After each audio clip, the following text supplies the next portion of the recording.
reka ngushimire wowe kurikirana Bortopla TV mu bihe bigiye bitandukanye ndetse naho kurikiranye muri kano kanya.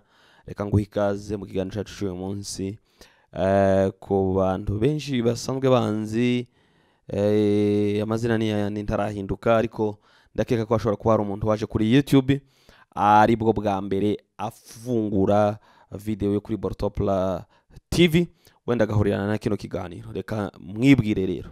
Amazina ni Eric Museveni Rugambwa, akaba ndi umunyamakuru ukore hano kuri Bortopla TV.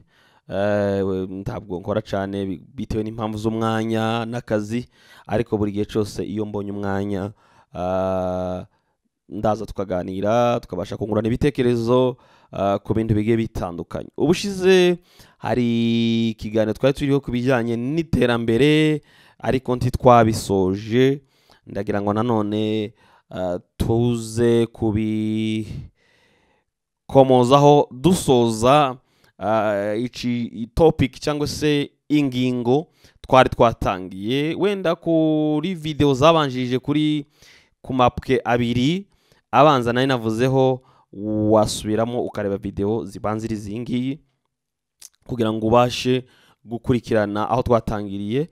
Ndakeka ngiraza iyi ni video ya gatatu, kandi ni nayo iza gutuma tuva kuri pwe imwe muzo twari twatangiriyeho.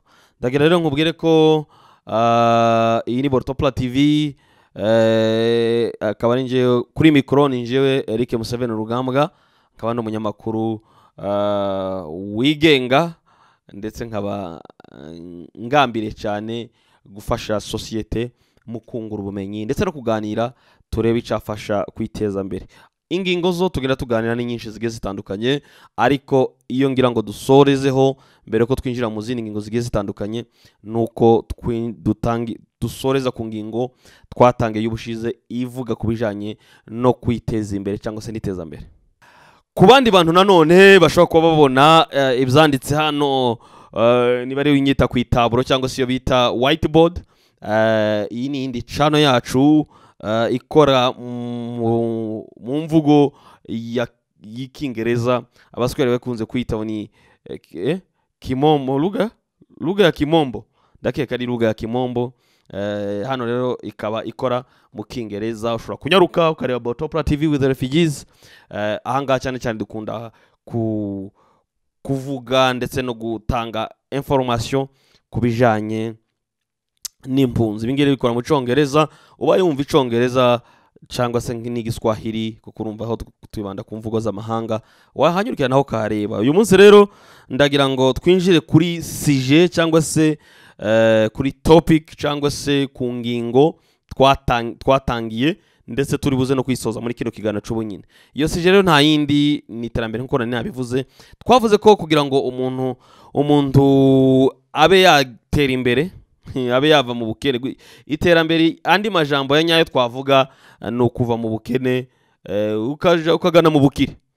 So twagiye tureba rero bimwe bisabwa cyangwa se umuntu yakora kugira ngo abe yagera kuri iryo terambere tuvuga. Icambere twasanze ko umuntu kugira ngo agere ku iterambere nuko agomba kuba ari mucapakazi cyangwa se agomba kuba ari umukozi, agomba kuba ari umuntu ukora. Na Bibiliya yaravuze ngo udakora ntakarye. Tureke gusa kuvuga wenda gukora kugira ngo ubone ibyo kurya. Mu buzima bwa buri munsi ntabwo hakenewe ibyo kurya gusa, hari n'izindi dépenses nyinshi zigiye zitandukanye.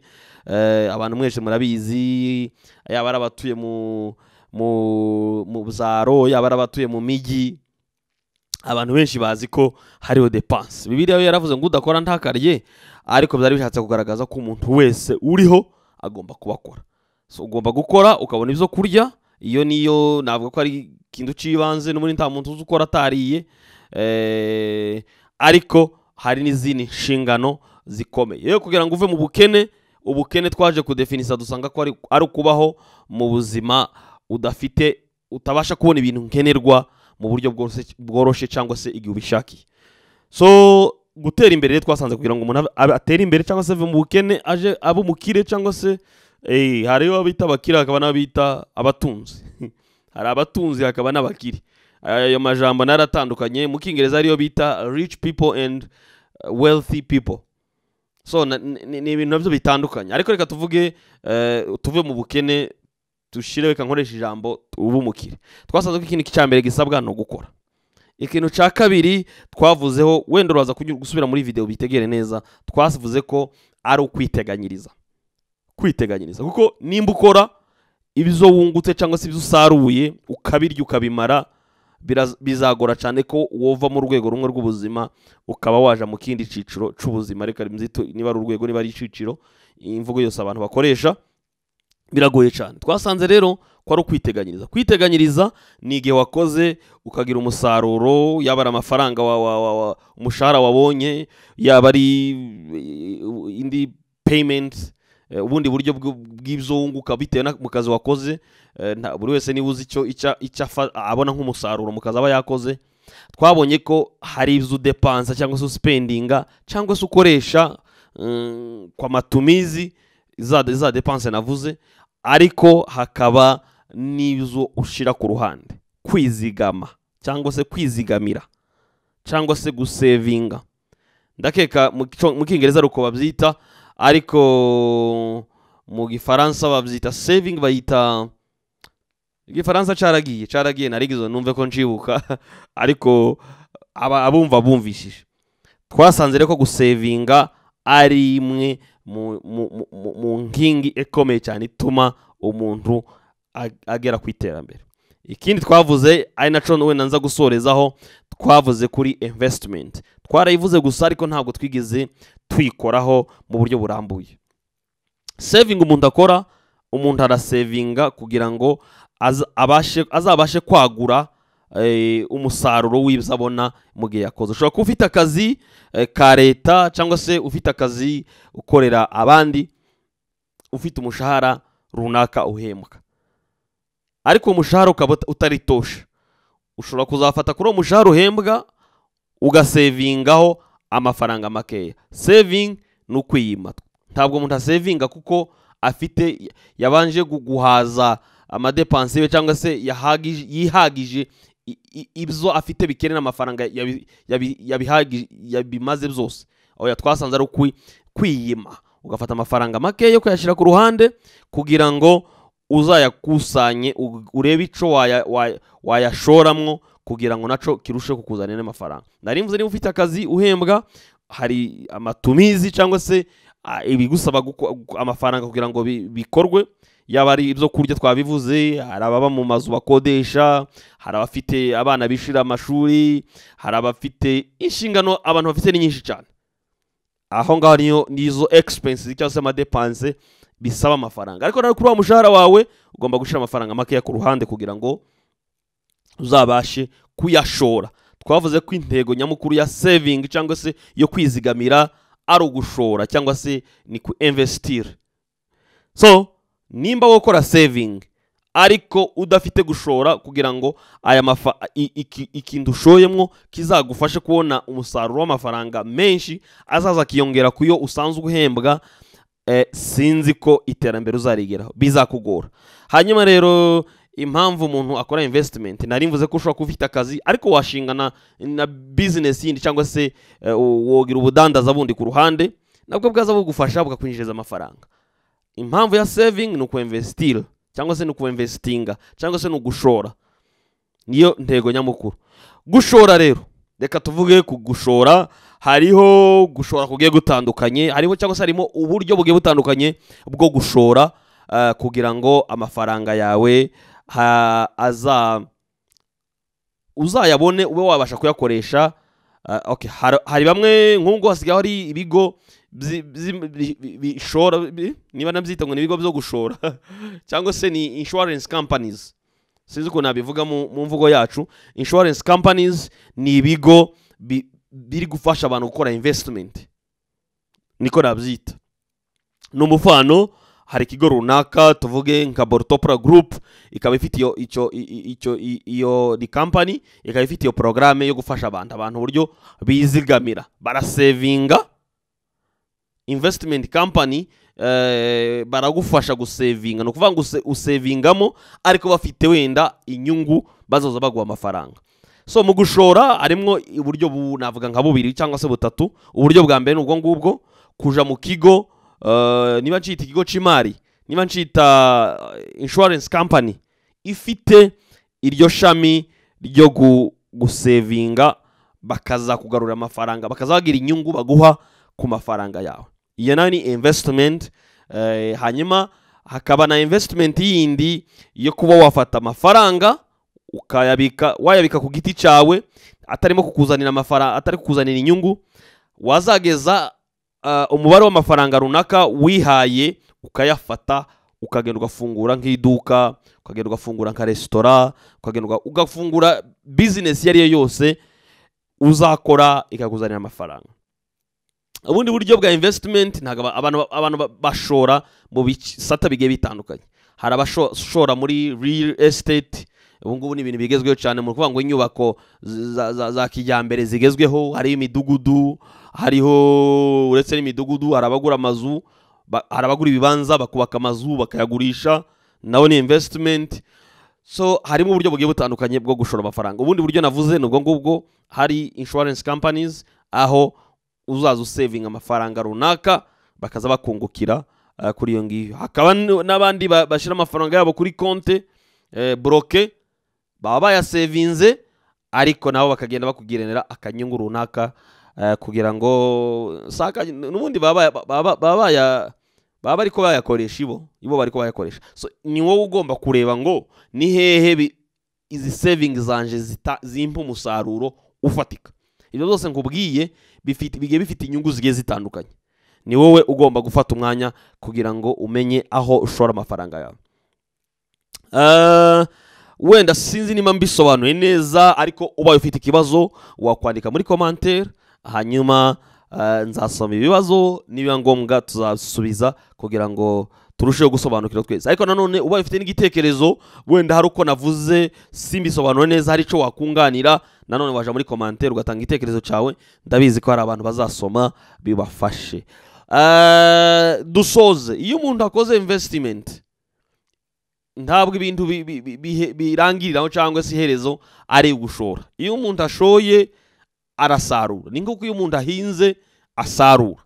So ni ukuvuga ngo rero ni cycle, ni cycle cyangwa se ni cycle cyangwa se n'uruhererekane rwo gukora, kubitsa cyangwa se kwizigamira no gushora, cyangwa se earning, saving, investing, ariko ikibizingiye byose cyangwa se aho byose byuzurira nuko ugira benefit.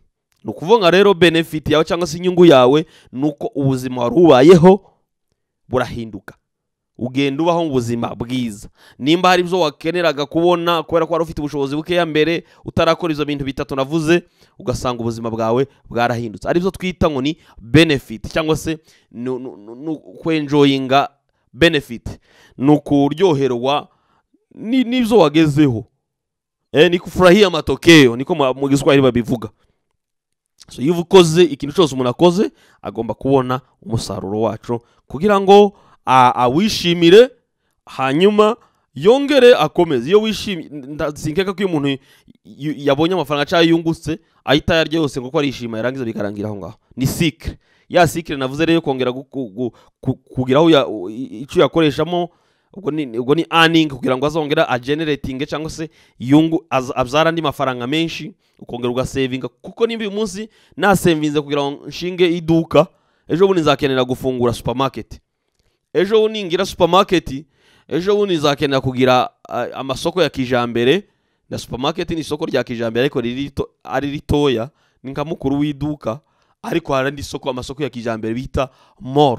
Hano muri Kenya haba amamoro menshi cyane manini, abari amasoko ya kijambere manini cyane. Nurenga kuri urwo rwego rw'inuzu uzakenera gushora no mu bindi bisata bigiye bitandukanye. By the way, nsoza, ibanga bavuga ko umuntu ukora ibyashara neza cyangwa se umunyabwenge mu gukora ibyashara ashora mu bintu bigiye bitandukanye. Ni nguko utofata amagi yose uri mu isafari ndende ngo uyashire mu gatebo kamwe, habaye impanuka yose arameneka. Baravuga rero abahanga mu bijanye n'ibyashara bavuga ko umuntu agomba gushora muri business zitandukanye. Ariko gushora muri business zitandukanye nabyo bisaba ubushobozi navuga bwisumbuye. Ariko ukiri umuntu uciga ukiriko wiga cyangwa se navuga kuri umutangizi muri ibi bintu naganiriyeho, nashobora gushora mu kintu kimwe sava uko bizagenda utera imbere ukagenda ushora n'ahandi, kuko hari igihe ibintu hano niyo bitataba impanuka ngo agira ikiba, hari n'igihe mu season ibintu byose bigira season zabyo.